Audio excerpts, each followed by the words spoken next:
तो आज हम देखने वाले हैं रूफ ट्रस का इंट्रोडक्शन और रूफ ट्रस का मैकेनिज़्म, रूफ ट्रस में कैसे लोड कहाँ से किस तरह से ट्रांसफ़र होते हैं है।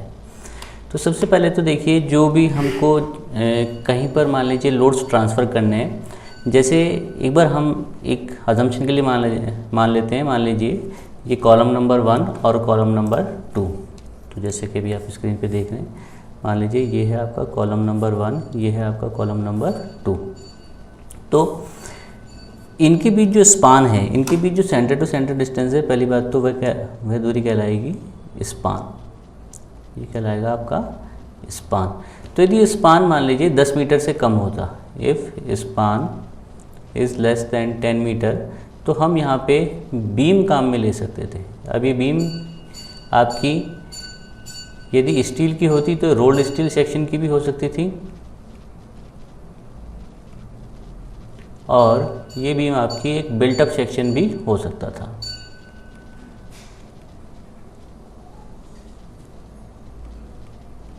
अब लेकिन मान लीजिए कि यदि आपका स्पान 10 मीटर से ज़्यादा है, if your span is more than 10 metre and up to 30 metre, यदि स्पान आपका इतना है तो इस केस में आप एक बीम जो कि रोल्ड स्टील सेक्शन से बनी है या बिल्टअप सेक्शन से बनी है, वो यहाँ पर काम नहीं कर पाएगी, क्योंकि बीम की लिमिटेशंस है, बीम की डेप्थ की लिमिटेशंस है।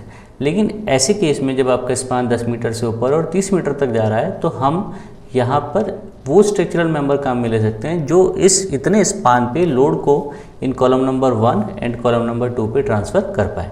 तो इस टाइप का स्ट्रक्चर जो हमारे सामने आता है वो होता है ट्रस। इसको हम बोलते हैं ट्रस। बेसिकली जो भी आप देख रहे हैं ये एक प्रकार का रूफ ट्रस है, ठीक है। ट्रस और भी प्रकार के हो सकते हैं, जैसे कि ब्रिज ट्रस, अलग अलग टाइप के हाईवेज़ में जो आप देखते हैं ब्रिजेस पे बने हुए, रेलवे ट्रसेज वो भी हो सकते हैं, लेकिन ये आपका एक रूफ ट्रस है।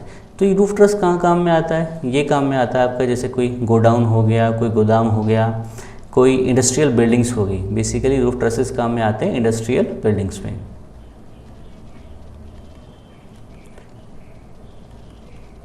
जैसे कि आपने आजकल अमेज़ॉन, फ्लिपकार्ट के जो वेयर हाउस देखे होंगे, गोदाम देखे होंगे, वो आज ऐसे ही रूफ ट्रसेस से बने होते हैं। आप इनको चाहे तो चारों तरफ से पैक भी कर सकते हैं यदि आपका ऐसा काम है, और चाहे तो आप इनको खुला भी रख सकते हैं। जैसे आपने अपने कॉलेज के वर्कशॉप देखे होंगे, तो उनमें भी रूफ ट्रस का काम में लिया जाता है। मतलब जहाँ भी आपका स्पान बड़ा है और आपको ऊपर इस टाइप का पिच्ड रूफ, इस टाइप का स्लोप रूफ डाल सकते हैं, वहाँ पर हम रूफ ट्रस काम में ले सकते हैं। ये रूफ ट्रस के अब हम मेंबर्स देख लेते हैं क्या क्या है। सबसे पहले तो देखिए, ये ऊपर का एक शेडिंग है, ये जो ग्रीन कलर का दिखाई दे रहा है, ये क्या है? शेड है रूफ ट्रस का। और बाकी अलग अलग ये स्पान मैंने बता दिया। और अब देखिए यहाँ पर मल्टीपल रूफ ट्रस है। ये रूफ ट्रस नंबर 1 बोल देते हैं इसको, रूफ ट्रस नंबर 2 बोल देते हैं, और ये रूफ ट्रस नंबर 3 इसको बोल देते हैं। ये वाली जो डिस्टेंस कहलाएगी, ये कहलाएगी आपकी बे लेंथ, BAY बे। और ये वाला जो रूफ ट्रस का स्पान होता है, ये वाली जो डिस्टेंस होती है इन कॉलम्स के बीच सेंटर टू सेंटर, ये कहलाता है आपका स्पान, ठीक है। ये हम ऑलरेडी देख चुके हैं कि रूफ ट्रस को कहाँ पे काम में लेना है, तो इसको अब हम एक बार इरेज कर देते हैं। ये पोर्शन है आपका शेड, जो रूफिंग मटेरियल जो होता है, रूफिंग। अब हम थोड़ा सा 3D में इसको और देख लेते हैं। देखिए शेड है, जो शेड आपकी जो टिकी हुई है, ये जो ग्रीन कलर की आपको दिख रही है, दैट इज़ योर शेड, है ना। अब इस शेड को एक बार मैं ऑफ कर देता हूँ। पर्लिन, ये वाले जो मेंबर्स है, ये वाले जिन पर कि आपकी शेड टिकी होती है, ये वाला मेंबर, ये मेंबर, और यदि आप इस तरफ से देखें तो ये वाला मेंबर हो गया आपका, ये वाला मेंबर हो गया, ये सारे क्या कहलाते हैं? पर्लिन्स। इनके ऊपर आपकी शेड टिकी होती है। तो कहने का मतलब है, जैसे कि अभी मैं एक बार शेड को दोबारा ऑन करके आपको बताता हूँ। तो देखिए जैसे शेड है, तो अब इसका आधा लोड, मतलब इतने इतने पोर्शन का इस वाली पर्लिन पे ट्रांसफ़र होगा, और इतने इतने पोर्शन का इस वाली पर्लिन पे ट्रांसफ़र होगा, इतने का यहाँ पर ट्रांसफ़र होगा, और बाकी का यहाँ पे ट्रांसफ़र होगा। तो यदि हम ये पर्लिन नंबर 2 इसको बोल देता हूँ एक बार मैं, पर्लिन नंबर 2, तो पर्लिन नंबर 2 पे कौन कौन सा लोड जा रहा है? तो अभी जो मैं येलो कलर से हैच कर रहा हूँ उतनी शेड का वेट कहाँ पे जा रहा है, इस पर्लिन नंबर 2 पर जा रहा है। ठीक है, और एक थोड़े से ये तो हुआ इस शेड का खुद का वेट, साथ में थोड़ा सा एक लाइव लोड भी इसमें अज्यूम किया जाता है, क्योंकि बाई चांस कोई जानवर, कोई बंदर, कोई भी इस शेड पे आके बैठ सकता है, या कई बार अपने को भी जाना पड़ता है मेंटेनेंस वर्क के लिए, तो एक बहुत हल्का सा लाइव लोड डिज़ाइनिंग में काम में आता है। तो लेकिन मोटा मोटा जो हमारे समझ में आया वही समझ में आया कि ये जो आपका शेड का किस तरीके से पर्लिन नंबर 2 पे इतना जा रहा है, पर्लिन नंबर 1 पे ये अभी जो मैं ब्लू कलर में हैच करूँगा पर्लिन नंबर 1 पे उतनी शेड का वेट जा रहा है। तो कैलकुलेशन से हम इस पर्लिन पे जितना लोड आ रहा है उसको हम कैलकुलेट कर सकते हैं। ठीक है, तो इस प्रकार से जो लोड है आपका पर्लिन्स पे जाता है और पर्लिन के थ्रू आपके ट्रस के मेंबर्स पे जाता है। तो एक बार हम इसको ऑफ करते हैं शेड्स को। तो ये पर्लिन अपना लोड ट्रांसफ़र करिए इस जॉइंट पे, और इस जॉइंट के थ्रू ये जा रहा है यहाँ पर इस वाले मेंबर पे, और इस वाले मेंबर से ये लोड ट्रांसफ़र हो रहा है यहाँ पर। कहने का मतलब है ट्रस में जो भी लोड ट्रांसफ़र होता है ये पर्लिन्स भी इन नोड्स पर ही टिकाई जाएगी। पर्लिन ऐसा नहीं है कि इस वाली पर्लिन को आप यहाँ पे टिका देंगे बीच में, इन नोड्स पर ही इन पर्लिन्स को टिकाया जाएगा। तो जो भी फोर्सेज होते हैं जो कि शेड से पर्लिन पे आए, जो शेड का वेट पर्लिन पे आया, पर्लिन ट्रांसफ़र करता है नोड्स पे, और इन नोड्स के थ्रू ये पूरे ट्रस से होता हुआ कहाँ पर चल जाता है, इन सपोर्ट्स पे चला जाता है, जो कॉलम्स है आपके उन पर चला जाता है। तो इसलिए जो एक ट्रस का अजम्पशंस है, ट्रस को एनालिसिस करने का अजम्पशन है कि ट्रस में जो भी लोड होते हैं वो पॉइंट लोड्स होते हैं और वो सिर्फ नोड्स पर या जॉइंट्स पर ही लग रहे होते हैं। तो वो अजम्पशन आप यहाँ से समझ सकते हैं कि वो नोड या जॉइंट्स पर कैसे लगते हैं। तो हम करते हैं ना कई बार ऐसा, आप लोगों ने सवाल देखे हैं ट्रस के, इस टाइप से मैं आपको बना के बताता हूँ। देखिए इस टाइप का ट्रस है आपका, उसमें इस टाइप के मेंबर है,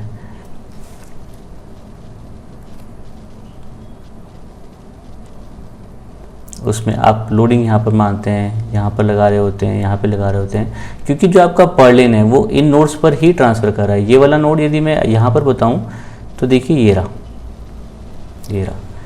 ये नोड नंबर 1, ये भी नोड नंबर 1 आप इसको बोल सकते हैं। ये वाला नोड है यहाँ पर। तो यहाँ पर कौन ट्रांसफ़र करता है लोड, पर्लिन, और पर्लिन पे कहाँ से आता है, जो ऊपर का शेड है उसका वेट आता है, और एक मामूली सा लाइव लोड जो आप डिज़ाइनिंग के दौरान अज्यूम करते हैं, वो सारा लोड कहाँ आता है, जॉइंट्स पर आता है। लेकिन इन एंड पर जो भी लोड आता है, जैसे यहाँ पर भी लोड ट्रांसफ़र होगा, ये वाला भी एक पर्लिन है, this is also a Perlin, this one is also Perlin, तो ये भी यहाँ पे शिफ्ट करेगा, लेकिन ये वाला लोड डायरेक्टली किस में चला जाता है, इस कॉलम में चला जाता है। तो इसलिए इन लोड्स को आपको अज्यूम करने की इन लोड को यहाँ पे शो करने की जरूरत नहीं है, क्योंकि ट्रस पे नहीं एक्ट हो रहे, ये लोड डायरेक्टली आपके इसके अंदर शिफ्ट हो जाते हैं सपोर्ट्स पर। ठीक है, और ये क्या कहलाता है, स्पान, जिसे हम कई बार एल से भी शो, ये वाली डिस्टेंस है आपकी, ये वाली स्पान एल। ठीक है, तो ये ट्रस का एक मैकेनिज्म है लोड ट्रांसफ़र करने का। हमने देख ही लिया कि ट्रस को हमको यूज़ कहाँ करना है, ट्रस को हमको यूज़ करना होता है जहाँ पे कि आपका स्पान बहुत ज़्यादा बड़ा है। तो ये ट्रस के एक 3D एग्जांपल से, एक 3D मॉडल से हमने काफ़ी कुछ समझ लिया। अब बात होती है कि हमने बे देख लिया, स्पान देख लिया, कि इसको एनालिसिस कैसे करें। तो एनालिसिस में जैसा भी मैंने डायग्राम बनाया था, अधिकतर हम 2D में इसको एनालिसिस कर रहे होते हैं। तो 2D के अंदर आपका जैसे इस ट्रस को यदि आप सामने से देखेंगे, फ्रंट से देखेंगे, तो 2D में कुछ ऐसा दिखाई देगा। देखिए ये रहा 2D में, है ना। तो अब जो भी लोड्स आ रहे थे कहाँ से, थ्रू पर्लिन, वो यहाँ पे हम कैलकुलेट कर लेते हैं, और कैलकुलेट करके जैसे यहाँ पर आपका लोड आ रहा था, यहाँ पे लोड आ रहा था, यहाँ पे लोड आ रहा था, यहाँ पे आप लिखे ना लिखे कोई ख़ास ज़रूरत नहीं रहती। तो मान लीजिए जैसे यहाँ पर कुछ 20 किलो न्यूटन आ गया, यहाँ पर कुछ 10 किलो न्यूटन लोड्स आ गए, यहाँ पे 10 किलो न्यूटन लोड्स आ गए। तो इस प्रकार से अपन कैलकुलेशन करके फिर ट्रस के यहाँ पर हम इस टाइप से सपोर्ट्स मान लेते हैं। जब आपने बुक्स पे देखा है तो इस टाइप से आप सपोर्ट्स मान लेते हैं, और यहाँ पे लिख देते हैं आप RA एंड RB, इसको आप मान लेते हैं जॉइंट A, इसको मान लेते हैं जॉइंट B। यहाँ पे आप सपोर्ट रिएक्शंस लगा देते हैं RA, यहाँ पे आप सपोर्ट रिएक्शन लगा देते हैं RB। तो ये इन लोडिंग के कारण इन सपोर्ट्स पे आप रिएक्शन निकाल लेते हैं और ट्रस के हर मेंबर में, जैसे कि मान लीजिए A, ये B, इसको C, D, E, F, G, H इस टाइप से यदि मैं नाम दूँ तो आप क्या करते हैं, हर मेंबर पे फोर्सेस निकालते हैं। फोर्सेस निकालने के बेसिकली 2 मेथड होते हैं, 3 मेथड होते हैं, लेकिन जो एनालिटिकली जो आप कर सकते हैं वो होते हैं आपका मेथड ऑफ जॉइंट्स, इसे बोलते हैं एनालिसिस ऑफ ट्रस। और ये वाले जो लोड्स है, ये वाले 10, 20, 10, ये आपको समझ में आएगा, ये लोड आ रहे हैं थ्रू पर्लिन, फ्रॉम पर्लिन। और पर्लिन पे लोड कहाँ से आता है, पर्लिन पे लोड आता है शेड से, ठीक है, और शेड प्लस थोड़ा सा कोई लाइव लोड, है ना। और कैसे ट्रांसफ़र होता है मैंने वीडियो में बता ही दिया।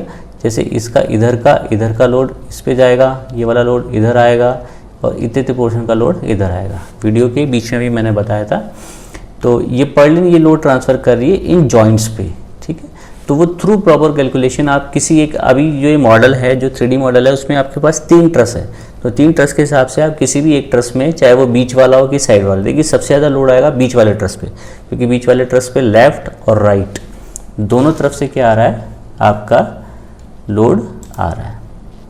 जैसे कि देखिए ये रहा, ये आपके 3 ट्रस है, मैं बता देता हूँ। ये है आपका ट्रस नंबर 1 है, ये 2 है, ये 3 है। तो 3 ट्रस है, तो तीनों पे अलग अलग लोड आएंगे। 1 और 3 पे सेम आएगा, बाकी आपका जो 2 नंबर है, जो सेंटर वाला है, उस पर आपका थोड़ा कम ज़्यादा आ सकता है। तो ये हमने देख लिया, उसको अभी हम हटाते हैं यहाँ से। तो ये आपने देख लिया। अब देखते हैं जो हम देख रहे थे एनालिसिस ऑफ ट्रस कितने प्रकार से आप कर सकते हैं। Analysis of truss, analysis of truss का मतलब होता है आपको ये वाले जो लोड्स आ रहे हैं ट्रस पर, ट्रस के जॉइंट्स पे जो लोड आ रहे हैं, वो मान लीजिए ये था, आप मान लीजिए आप 20 मान लीजिए, 10 मान लीजिए और ये 10 मान लीजिए, ये जो ट्रस के जॉइंट्स पे जो लोड आ रहे हैं वो आपको बताया जाएगा। आपको इसको सॉल्व करके हर एक मेंबर में ये अलग अलग मेंबर है, मेंबर नंबर 1, 2, 3, 4, 5, 6, 7, 8, 9, 10, 11, 12, 13, टोटल 13 मेंबर्स है इसमें। तो इस टाइप में हर मेंबर में आपको जब फोर्स निकालना पड़ता है तो उसे बोलते हैं एनालिसिस ऑफ ट्रस। तो एनालिसिस ऑफ ट्रस ये किया जा सकता है 3 प्रकार से। पहला होता है मेथड ऑफ जॉइंट्स, दूसरा होता है मेथड ऑफ सेक्शंस,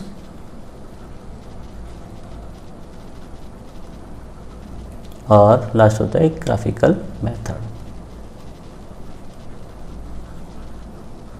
तो जो एनालिटिकल तरीका है, जो आप पेपर पेन पे जो आप इजीली कर सकते हैं, दीज आर 2 मेथड्स। और आपके सिलेबस में अधिकतर बीटेक वाले सिलेबस में या डिप्लोमा के सिलेबस में ये 2 मेथड्स आपसे पूछे जाते हैं। अब ये जो ट्रस के मेंबर्स होते हैं, ये स्टील के सेक्शंस होते हैं, रोल्ड स्टील सेक्शंस अब देखिए ये आपको दिखाई दे रहा होगा एक चैनल सेक्शन। मैंने अधिकतर इसमें जो भी सेक्शन बनाए सारे के सारे चैनल सेक्शन बनाए। और ये पोस्ट दिख रही है आपको एक रेक्टेंगुलर होलो सेक्शन होता है। ये सारे भी मैंने सारे चैनल सेक्शन बनाए हुए हैं। साथ में जो पर्लिन का सेक्शन बनाया है वो भी मैंने चैनल सेक्शन बनाया है। देखिए ये रहा पर्लिन आपका। तो अब ये सेक्शन कौन कौन से हो सकते हैं, ये चैनल सेक्शन भी हो सकते हैं आपके, ये एंगल सेक्शन भी हो सकते हैं। जैसे अभी तो आप सेक्शन ये है, यदि इसका क्रॉस सेक्शन आप देखेंगे तो कुछ इस टाइप से क्रॉस सेक्शन होता है इसका, कहलाता है आपका चैनल सेक्शन। इस टाइप से आपके एंगल सेक्शन भी हो सकते हैं, और कई बार 2 एंगल भी जॉइंट करके बनाए जाते हैं, ठीक है। ये आप आई सेक्शन भी काम में ले सकते हैं इसके अंदर। इस टाइप से आपका आई सेक्शन रहेगा, जो कि आपके रोल्ड स्टील सेक्शन में होते हैं उस टाइप से। इस टाइप से आप I section, angle section, channel section को सी सेक्शन, इसको एल सेक्शन भी बोला जाता है, इसको आई सेक्शन भी बोला जाता है। तो इस टाइप की सेक्शंस आप काम में ले सकते हैं। आई सेक्शन आप इस पोस्ट में भी काम में ले सकते हो, जैसे कि मैंने पहले बताया या आप एक हॉलो सेक्शन भी काम में ले सकते हैं, इस टाइप से रेक्टेंगुलर हॉलो सेक्शन, जैसा कि अभी बताया हुआ है डायग्राम में, इस टाइप से। या आप एक कंक्रीट का सेक्शन भी काम में ले सकते हैं। रेक्टेंगुलर हॉलो सेक्शन किसका? स्टील का। आप कंक्रीट के कॉलम्स भी डाल सकते हैं यहाँ पर। अब बात आ रही है ब्रेसिंग की। तो कई बार देखिए इस टाइप से नी ब्रेसिंग लगाए जाते हैं यहाँ पे, ठीक है। नी ब्रेसिंग, ये जो लोड्स को, जो भी एक्स्ट्रा आपके लोड्स आ रहे हैं उनको, लेटरल लोड्स आ रहे हैं जो इधर से डायरेक्ट आ रहे हैं। अभी तो देखिए जो भी लोड आ रहे हैं वो टॉप से आ रहे हैं, these are all vertical loads. ये लोड्स आ रहे हैं पर्लिन के थ्रू इन जॉइंट्स में। कई बार कुछ लेटरल लोड्स होते हैं, उनको रजिस्ट करने के लिए इस टाइप से नी ब्रेसेस लगाए जाते हैं। ये भी आपका एंगल हो सकता है, चैनल हो सकता है, इस टाइप से भी आप कनेक्ट और रूफ ट्रस के कई टाइप है। ये इन मेंबर्स के अरेंजमेंट पे डिपेंड करता है। जो रूफ ट्रस के मेंबर्स है, रूफ ट्रस के मेंबर्स है, और तो इन मेंबर्स के अरेंजमेंट पे डिपेंड करता है कि कैसे इनको अरेंज किया हुआ। अलग अलग टाइप के हो सकते हैं। और ये जो बे की स्पेसिंग होती है, दीज स्पेसिंग्स, ये जो एक रूफ ट्रस से दूसरे रूफ ट्रस के बीच की जो स्पेसिंग्स होती हैं, ये वाली जो स्पेसिंग की हम बात कर रहे हैं, ये वाली बे वाली स्पेसिंग, ये स्पेसिंग कई चीज़ों पर डिपेंड करती है। एक टॉपिक होता है economical spacing of roof trusses. तो यदि आप मान लीजिए बे की स्पेसिंग बहुत ज़्यादा करेंगे तो आपको पर्लिन का सेक्शन, क्योंकि पर्लिन क्या कर रहा है इसमें, पूरा का पूरा लोड आपका, देखिए तो पर्लिन का सेक्शन, यदि ये बे लेंथ बहुत ज़्यादा हो जाती है, यदि ये वाली बे लेंथ बहुत ज़्यादा होती है, तो ये जो पर्लिन का सेक्शन है ये आपको बिगर सेक्शन काम में लेना पड़ेगा। और यदि बहुत कम हो जाती है तो आपको नंबर ऑफ ये जो supports and joints all such things आपकी क्या होती है, बढ़ जाती है। तो इसमें क्या होता है, जनरली जो बे लेंथ होती है वो आपकी 1/4 होती है स्पान की। This is a thumb rule, एक जनरल आइडिया है for economical spacing of trusses.